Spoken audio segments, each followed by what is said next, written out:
Sir Shalini Chopra. Shalini जी, आपको house arrest किया है, क्या कारण थे जो सर पिछले दिन 30 दिसंबर को यहाँ पे एक बच्ची का गैंग रेप हुआ था।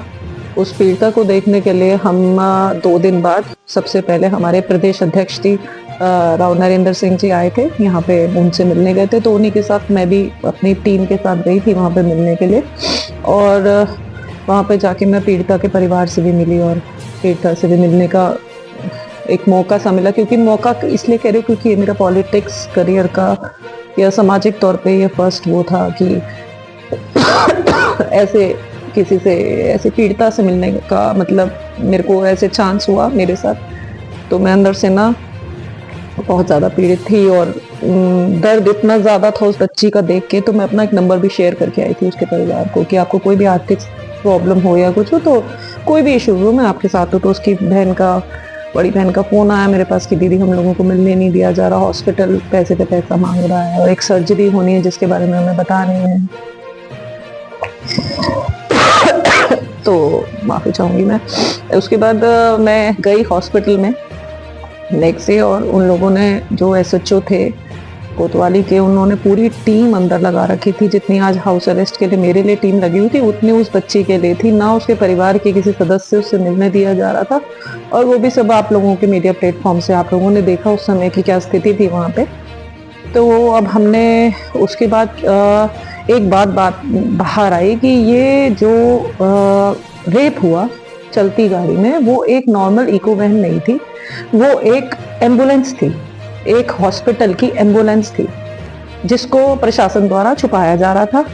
जब हमने ये बात को उजागर किया कि ये एम्बुलेंस यथार्थ हॉस्पिटल की है, उन्हीं के कर्मचारियों द्वारा इस घटना को किया गया। उस बेटी के साथ जिन्होंने रेप किया वो बंदे उन्हीं के कर्मचारी थे यथार्थ के। तो नेक्स्ट डे एक राउंड, आप सोचिए, प्रशासन की तरफ से एक मैसेज बाहर निकाला गया कि उस बेटी के अकाउंट में, उसकी बेटी के अकाउंट में 600 रुपए जिन्होंने रेप किया उनके द्वारा डाले गए हैं। इसमें वो ये शो कर रहे थे कि या तो वो बच्ची बच्चलन है, उसका कैरेक्टर ठीक नहीं है। उन्होंने जो स्थिति थी, क्योंकि परिवार एक बहुत गरीब परिवार बिलोंग करते, 5 बहनें हैं, मदर भी उनकी विडो है, बहुत बुजुर्ग थी। तो मैंने फिर उसी वक्त जब मीडिया के प्लेटफॉर्म से देखा ये 600 रुपए वाली बात, तो मैंने बच्चों से मुलाकात की, बेटियों से मुलाकात करी, और मैंने सच को जानने की कोशिश करी। जब मेरे सामने सच आया तो मैंने इस चीज को मीडिया के थ्रू, मतलब एक दर्द भी था, एक तो उस बच्ची के साथ रेप हो गया और आप उसको बच्चलन का वो देने की कोशिश कर रहे हैं और एक हॉस्पिटल को बचाने की कोशिश कर रहे हैं। तो मैंने सर उसके लिए एक मीडिया प्लेटफॉर्म पे मैंने बोला, अगर इस बच्चे को आप न्याय नहीं दिलाएंगे तो अगर एक दूसरी यथार्थ की एक और ब्रांच खुल रही है सेक्टर 20B में, तो उसका इनॉग्रेशन के लिए आज सीएम साहब ने आना था। तो मैंने उस दिन कहा था अगर 6 तारीख को कि सीएम साहब आएंगे तो हम, अगर इस बच्ची को न्याय नहीं मिला या हॉस्पिटल के अगेंस्ट कोई कार्रवाई नहीं की जाएगी, तो हम काले झंडे दिखा के सीएम साहब का इसको विरोध करेंगे, सीएम साहब का विरोध करेंगे। हमने मीडिया पे बोल दिया।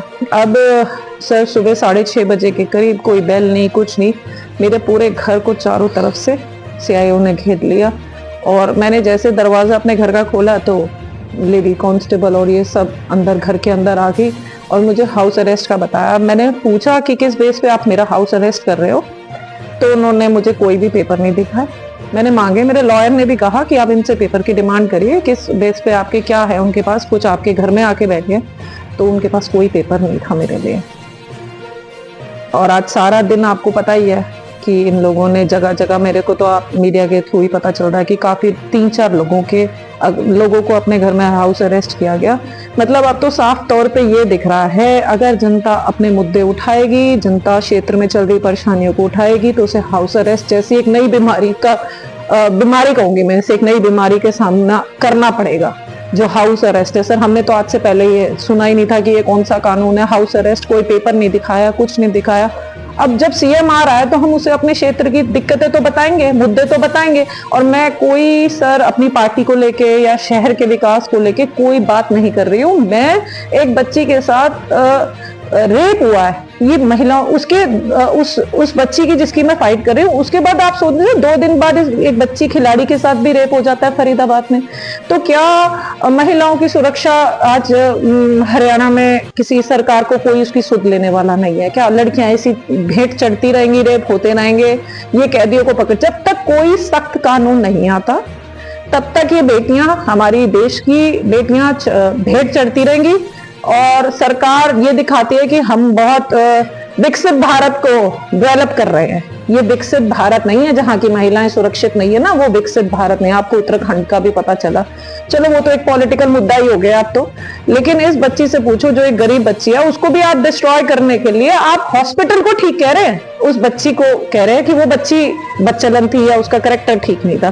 तो मैं उसी की आवाज उठा रही हूँ कि आप ऐसे अस्पतालों को या तो इनको सील करा जाए, इनके अगेंस्ट एक्शन लिया जाए। तो अगर हम ये आवाज उठाने लगते हैं तो ऊपर से ये ऑर्डर आ जाते हैं। मतलब ये सिर्फ एक ना बनावटी हो रहा है, बनावटी खेल है जो बीजेपी खेल रही है यहाँ पे, कि इनकी अच्छाइयां तो जब होती हैं तो पूरे नगाड़े बजते हैं, शहरों में जुलूस निकाले जाते हैं, हिंदू हिंदू हिंदू करे जाते हैं। अब हिंदुओं की बेटियों का ही तो रेप हो रहा है। अब कहाँ हो तुम? अपने आप को करो ना साबित, करो साबित कि हम बच्चियों को सुरक्षित रखेंगे, हिंदू को ही सुरक्षित रखेंगे। आप ये तो बयान दे दो। मोदी जी कहाँ सोए हुए हैं? मोदी जी कोई जवाब क्यों नहीं देते हम लोगों को? सीएम साहब आए थे, उन्हें अगर मेरे को 10 मिनट दे देते तो हमें भी ये लगता कि हमारी आवाज सुनने के लिए कोई है यहाँ पे। आज तक भी एक बच्ची रेणु भाटिया जी गई, सीमा त्रिखा जी गई, बस बच्ची से मिलके आ गई और अपने फोटो उसमें डाल दिया कि जी हाँ हम बच्ची से। उस बच्ची के लिए आपने किया क्या, ये तो बताइए आप क्या किया? वो तो जो 2 पकड़े गए उन पे तो जो कानूनी कार्रवाई होनी है वो होगी ना। वो परिवार ऐसा है जो फाइट करता रहेगा या धक्के खाते रहेंगे, मतलब हम ही सफर हो गए ना। आज मैं उन बच्चों की आवाज उठा रही हूँ तो आज इन लोगों ने मुझे हाउस अरेस्ट कर लिया। कब तक ये हमारी ऐसी आवाज दबाएंगे? मेरा मुद्दा कोई क्षेत्र को लेकर नहीं था, मेरा मुद्दा महिला सुरक्षा के लिए था। और आज ये किसी गरीब परिवार की, अगर इनके हौसले ऐसे ही बुलंद रहेंगे, भैया रेप करो, जेल में जाओ, वहां पर रोटियां तोड़ो और घर वापिस आ जाओ, तो और महीने बाद फिर कोई और हो जाएगा, कोई और लड़की आ जाएगी। जब आग तो तब जलेगी ना सर, जब इन्हीं सांसदों और इन्हीं के सीएम और इन सबकी बच्चियों का भी एक दिन ये रेप किया जाएगा ना, तब ये आग जलेगी। जब हर महिला, हर ये जो 3 सेकंड कहते हैं ना, हर 3 सेकंड में हिंदुस्तान में रेप होता है, मैं कहती हूँ हर 1 मिनट में होगा रेप। अगर इसके ऊपर कोई कार्रवाई नहीं की गई, इसके लिए कोई सख्त कानून नहीं बनवाया गया, मैं कहती हूँ हरियाणा सरकार फेल है, बीजेपी सरकार हरियाणा में फेल है। अगर महिलाओं को सुरक्षा नहीं दे सकती तो ये सरकार फेल है। कोई भी प्रोग्रेस, विकसित भारत की बातें जो कर रहे हैं ना, ये सब फेल है, किताबी बातें हैं, झूठी बातें हैं। आज एक महिला को सुनने के लिए सीएम साहब के पास 10 मिनट का समय नहीं था, तो ये क्या जनता की सुनेंगे? ये अपने नशे में, सपने में चल रहे हैं, जो किसी की इनकी हमारी आवाज तो इनके पास जा ही नहीं रही। आज देखो, आज जाने था बात करने, इन लोगों ने मुझे हाउस अरेस्ट कर दिया। तानाशाही है इनकी। ये तो जो चाह रहे हैं कि बस जनता में हमारा बिगुल बजता रहे, हमारा ढोल बजता रहे, इनसे मोमबत्तियां जलवाओ। और आज एक बेटी के साथ जो इतना कुछ हुआ, उसके लिए हमें सड़कों पे भी नहीं आने दिया जा रहा, बात नहीं करने दी जा रही।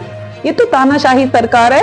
ये तो अब हमने देख लिया, इसमें तो महिलाएं भी सुरक्षित नहीं है। मेरा तो कोई क्षेत्र को लेके, और विकास जो हो रहा है वो आप सबको पता ही है, क्या विकास हो रहा है यहाँ पे।